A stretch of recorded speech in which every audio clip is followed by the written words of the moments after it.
This is the news in brief from the United Nations. A staggering 100 million people have now been forced to flee their homes globally, the UN Refugee Agency UNHCR said on Thursday. Worldwide food insecurity, the climate crisis, war in Ukraine and other emergencies from Africa to Afghanistan are leading causes of this dramatic milestone, the agency said in a new report. In Geneva, head of the UN agency Filippo Grandi explained that every year of the last decade the numbers have climbed. He said that he could not imagine how the trend can change as the global food insecurity and energy crisis continues. If you have a food crisis on top of everything that I have described, right? War, human rights, climate, you name it. On top of that, you have a food crisis. It will just accelerate the trends that are described in this report and that we have seen accelerating already in the first few months of the year. Data from UNHCR also underscored the crucial role played by the world's developing nations in sheltering displaced people, with low and middle-income nations hosting more than 4 in 5 of the world's refugees. A UN-partnered bid to curb the use of explosive weapons in towns and cities took a significant step forward on Thursday as member states prepared to gather in Geneva to examine new guidelines. The development has been driven by the recognition that civilians are at increased risk from armed conflicts that have become more protracted, complex and urbanised.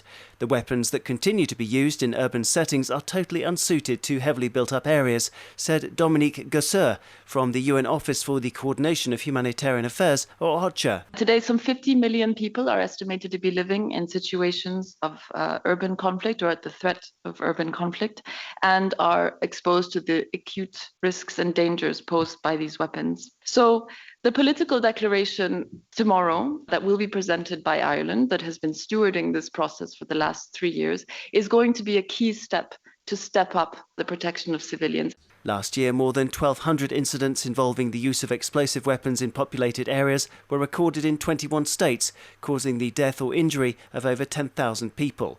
Nearly 90% of the victims were civilians, highlighting the need for updated international norms on the use of these weapons. The political declaration on strengthening the protection of civilians from the humanitarian consequences arising from the use of explosive weapons in populated areas is to be presented to member states at the UN in Geneva on Friday. A formal signing ceremony is expected later in the year. Domestic workers make an important contribution to society, but about half of them receive no welfare benefits at all, the UN Labour Agency ILO said on Thursday. Even worse, latest data from the International Labour Organization shows that just 6% of the world's 75.6 million domestic workers qualify for comprehensive welfare benefits.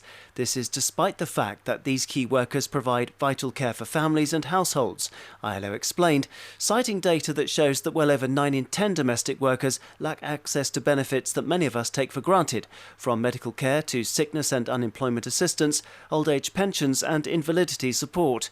In a call for more countries to make social security a reality for domestic workers, ILO said that extending welfare coverage to them has not kept up with legal requirements because the vast majority are employed informally.